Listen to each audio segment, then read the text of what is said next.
Welcome back to Spill the Tea. Today's story is political, legal, and raising serious questions about accountability.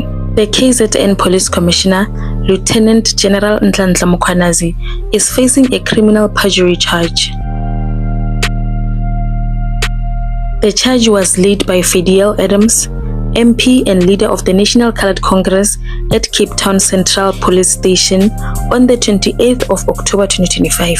Adams alleges that Mkhwanazi made false sworn statements during his testimony before Parliament's ADHOC committee investigating police corruption. Mkhwanazi had claimed that Cele received money from murder-accused Vusimuzi Ket Matlala, but later retracted the statement via an SMS, a move the MPs called inappropriate and misleading. The ADHOC committee has now requested that Mkhwanazi return to Parliament to formally explain his retraction. Members say the withdrawal must be done on record and not via a text message. Adams and others argue that such contradictions damage public trust in SAPS leadership. The Western Cape Police confirmed that the case is registered, but have not released further details. Mzansi is watching closely. Some are calling for transparency, while others are questioning whether this is political theatre. One tweet read, "If a top cop can't get his facts straight, what hope do we have?"